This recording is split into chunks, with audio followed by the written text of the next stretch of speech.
Hi అండి. ఇవాళ మన వీడియోలో వచ్చేసి స్పెషల్ రెసిపీ రాజ్మా కర్రీ అండి. రెగ్యులర్గా రాజ్మా అయితే చాలా టేస్టీగా ఉంటుంది, బట్ అందరికీ తెలీదు. కొంతమందికి రాజ్మా అంటే ఏంటి అనే వాళ్ళు కూడా ఉంటారు. సో పిల్లలకి మటన్ తినని వాళ్ళకి ఇలాంటి రెసిపీ వండి పెడితే ప్రోటీన్ ఇంకా చాలా హెల్తీగా కూడా ఉంటారు. సో మరి ఈ రాజ్మా రెసిపీ ఎలా చేసాలో చూద్దామా. ఫస్ట్ రాజ్మాని అయితే ఒక 6 to 8 hours మంచిగా 2 times కడిగేసి వాటర్లో నానబెట్టుకోవాలి. నానబెట్టుకున్న వాటర్తో పాటు ఆ రాజ్మాని కూడా కుక్కర్లో వేసేసుకోవాలండి.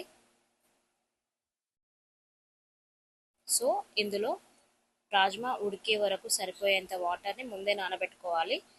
కుక్కర్లో వేసుకున్నాక ఇందులోకి కొంచెం కారం, కొంచెం సాల్ట్, కొంచెం ఆయిల్ వేసుకొని అయితే ఒక 8 నుంచి 10 విజిల్స్ పెట్టుకొని మనం ఈ రాజ్మాని ఉడికించుకోవాలి. ఆల్రెడీ 8 hours నానబెట్టుకున్నాం కాబట్టి మనం 8 to 10 విజిల్స్ పెడితే మెత్తగా ఉడుకుతుంది. లేదు అంటే ఉడకకపోతే కొంచెం కచ్చి కచ్చిగా కర్రీ అనేది చాలా అసలు టేస్టీగా అనిపించదు.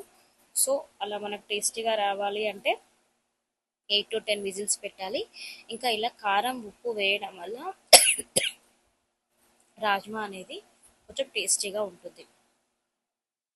ఈ విధంగా వీడియోలో చూపిస్తున్న విధంగా అన్నీ వేసేసుకొని విజిల్ పెట్టేసుకోవాలి. ఇంకా మనం 8 నుంచి 10 విజిల్లు ఖచ్చితంగా పెట్టేసుకోవాలండి.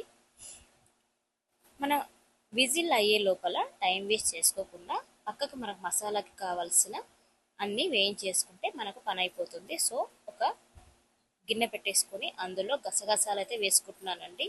కొంచెం గ్రేవీగా కర్రీ రావాలి అంటే నేను చూపిస్తున్న విధంగా అయితే చేసుకోండి. టేస్టీగా అండ్ గ్రేవీగా ఉంటుంది. గసగసాలను వేయించుకున్నాక ఆనియన్స్ కొంచెం ఎక్కువగానే పడతాయి. ఆనియన్స్ కట్ చేసుకొని ఆనియన్స్ కూడా కొంచెం ఆయిల్ వేసుకొని ఫ్రై చేసుకోవాలి. ఇప్పుడు ఎండు కొబ్బరి కట్ చేసుకొని పెట్టుకోవాలి. గసగసాలని ఎండు కొబ్బరిని ఒకసారి మిక్సీ వేసుకోవాలి, ఎందుకంటే అన్నీ కలిపి ఒకసారి వేసుకుంటే మెదగవు. సో అందుకని గసగసాలని ఎండు కొబ్బరిని ఒకసారి వేసుకొని ఈ విధంగా మిక్సీ పట్టేసుకోవాలి. తర్వాత మనం ఫ్రై చేసుకున్న ఆనియన్, ఇందులో ఒక టేస్ట్కి సరిపడినంత కారం, టేస్ట్కి సరిపడా ఉప్పు, మనం కారం కొంచెం ఎక్కువగా తినేవాళ్ళు ఎక్కువగా, తక్కువగా తినేవాళ్ళు తక్కువగా వేసుకుంటే బాగుంటుందండి. టేస్ట్కి సరిపడా సాల్ట్ కూడా వేసుకోవాలి. ఇప్పుడు ఇందులోకి మనం మిక్సీ పట్టేసుకోవాలి. మిక్సీ పట్టేసుకొని పక్కన పెట్టుకున్నాక మనం ఉడికిందా లేదా 8 నుంచి 10 విజిల్స్ పెట్టుకున్నాం కదా, ఈ విధంగా చూపిస్తున్న విధంగా చూడండి. మనకు ఉడికిపోయింది, చూస్తేనే తెలిసిపోతుంది. సో నేను మళ్ళీ ఆనియన్స్ ఫ్రై చేసుకున్నాం కదా, అదే గిన్నె పెట్టేసుకొని అందులోనే ఇంకొంచెం ఆయిల్ వేసుకొని పోపు పెట్టేసుకుంటున్నానండి. ఒక చిన్న ఆనియన్ అయితే వేసుకున్నాను. సో అందులోకి కొంచెం ఫ్రై అవ్వగానే చిటికెడు పసుపు అయితే వేసుకోవాలి. చిటికెడు పసుపు వేసుకొని అంతా కలిపేసుకొని ఒకసారి ఫ్రై చేసుకున్నాక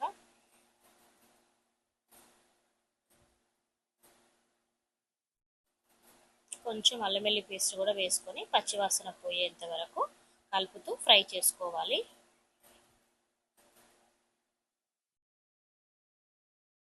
ఈ విధంగా ఆనియన్ కొంచెం ఫ్రై అయ్యే వరకు అయితే మనం కలుపుతూ ఫ్రై చేసుకోవాలి. ఇప్పుడు ఈ ఆనియన్స్ ఫ్రై అయ్యాక మనం ముందే మిక్సీ పట్టేసుకున్నాం కదా, ఆ మిశ్రమాన్ని అంతా ఇందులో వేసుకొని కలిపేసుకొని ఒక 5 to 10 minutes అయితే ఫ్రై చేసుకోవాలండి. ఈ మిశ్రమం నుంచి ఆయిల్ అనేది కొంచెం పైకి తేలుతూ ఉండేంత వరకు మంచిగా ఫ్రై చేసుకోవాలి. ఇప్పుడు ఆ లోపల మనం ఉడికించుకున్న రాజ్మాలకు వెళ్ళి కొన్ని రాజ్మాలని మిక్సీలో వేసుకొని పేస్ట్ చేసుకోవాలి. దీనితో మన రాజ్మా కర్రీ టేస్ట్ సూపర్గా వస్తుందండి. ఆ లోపు మన కర్రీ కూడా ఆయిల్ పైకి తేలింది. సో ఇప్పుడు నేను ఈ ఉడికించుకున్న వాటిలోకి ఈ మసాలాను అంతా వేసుకుంటున్నానండి, ఎందుకంటే నేను తీసుకున్న చిన్న బౌల్లో అంతా పట్టదు కదా. సో ఈ విధంగా మెత్తగా అయితే రాజ్మాను కూడా మిక్సీ పట్టేసుకొని పక్కన పెట్టేసుకోవాలి. ఇప్పుడు మనం అంతా కలిపి పొయ్యి మీద పెట్టేసుకున్నాం కదా, అది ఉడుకుతూ ఉంటుంది. ఆ లోపు మనం మిక్సీ పట్టేసుకున్న రాజ్మా ముద్దను కూడా అందులో వేసుకొని అంతా కలిసిపోయేలాగా అయితే కలిపేసుకోవాలి. ఈ విధంగా చేసుకోవడం వల్ల కర్రీ అనేది గ్రేవీగా ఉంటుంది, ఇంకా టేస్ట్ కూడా చాలా బాగుంటుంది. సో ఒక 5 minutes అయ్యాక కొరి కొరియాండర్ కొంచెం ధనియాల పొడి వేసుకొని ఒక 5 minutes ఉడికించుకొని దించేసుకుంటే మన రాజ్మా కర్రీ రెడీ అయిపోతుంది. ఇదండి మరి.